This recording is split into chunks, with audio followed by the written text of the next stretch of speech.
Desde muy temprano en su historia, esta población que hoy llamamos Villavicencio fue constituida por personas que venían de fuera de la región. Primeros que llegan, bueno, estaban los parientes, los indígenas, eran los guayupes, que eran unas tribus que vivían en estos territorios. Mucho antes del 6 de abril de 1840 había una población migrante procedente de los pueblos de la provincia de Oriente de Cundinamarca, Chipaque, Choachica, Quezaquetame, que ya estaba asentada a orillas del caño Gramalote. Villavicencio nace, de hecho, de una manera casi que podría llamarse accidental. Ya existía Piay y se necesitaba un lugar de partida, de ascenso a la cordillera, y apareció Gramalote, que empezó como un caserío. Gramalote es un pasto grueso que se da en los bajos de los ríos y de los caños. El 21 de octubre de 1850, desde Bogotá, le cambiaron de nombre de Gramalote por el de Villavicencio, en homenaje a un personaje, un apellido de un personaje que por aquí nunca vi. Todos esos hatos que estaban en Arauca, Casanare, comercializaban su ganado con Venezuela. Vino la dictadura de Guzmán Blanco y se cerró la frontera. ¿Y qué dijeron? A Villavicencio, porque pensaron en Bogotá.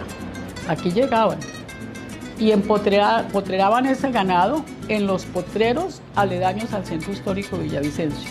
Haciendas como la del Emporio, como la del Barzal. Por eso es que estos barrios urbanos de Villavicencio llevan esos nombres. Entonces aquí tenemos un sitio muy importante que es el Parque de la Cruz. Ahí era un llegadero de ganado, una estancia. Llevaban el ganado, ahí lo preparaban y un llanero de a pie tomaba 12 reses y empezaba a subir por esto, por lo que es hoy el parque infantil, y ahí subían hacia Bogotá. ¿Y qué pasaba con la gente que sacaba el ganado? Llegaban aquí, les liquidaban la travesía. ¿Y después a dónde iban? Al Pedregal o el Barzal Bajo. A libar, a tomar y a bailar. Y ahí quedó la semilla. Porque antes de eso esta era una ciudad pequeña, andina, se consumía chicha, había hornos de barro. ¿Por qué? Porque el ancestro estaba ligado a los pueblos de la provincia del Oriente de Cundinamarca. Y comienzan los grandes potreros y las grandes estancias a los alrededores de Villavicencio. Ocurre algo bien interesante y es que queda la semilla de esas manifestaciones que es el folclore, la música, el joropo. La sociedad de Villavicencio en ese momento, una sociedad de carácter andino, no veía con muy buenos ojos a estos llaneros patirrajados que llegaban aquí al centro de Villavicencio.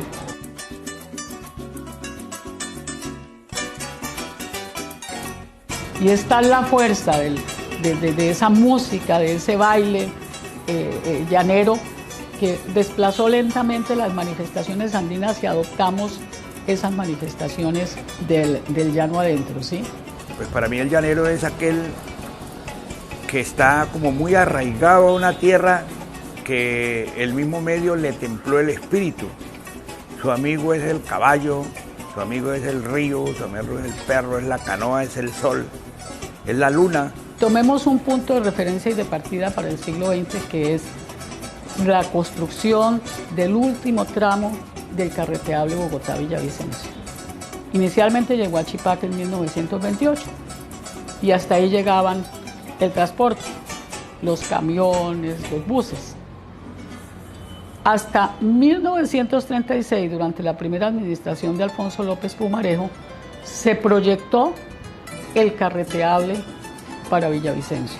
Villavicencio en general era un pueblo chico todavía, el parque central y unas 4 o 5 cuadras alrededor, con unas fronteras como el cerro de Cristo Rey, Caño Parrado y el Caño Gramalote, y entonces la convivencia era muy fuerte. Y ocurren cosas muy importantes, una nueva corriente migratoria de los pueblos de la provincia del Oriente, que se ubican no solamente en Villavicencio, sino en Restrepo, en Cumaral, en Acacías, en Guamal y en San Martín. Y empiezan a solicitarle a la Intendencia que haga puentes y que mejore las vías, porque necesitaban llegar a Villavicencio y no podían. Las ciudades, al cambiar por razones como la densidad demográfica y la espacialidad, también van transformando la manera como sus habitantes se relacionan con los espacios públicos. Parte de ese mejoramiento es el puente sobre el río Guatiquía, que se inauguró por allá como en 1942. Llega el tráfico y se proyecta el primer anillo perimetral para Villavicencio, que es la avenida Alfonso López. El monumento a Cristo Rey es un monumento de los villavicenses, ¿sí? Naturalmente orientado, dirigido por la comunidad monfortiana.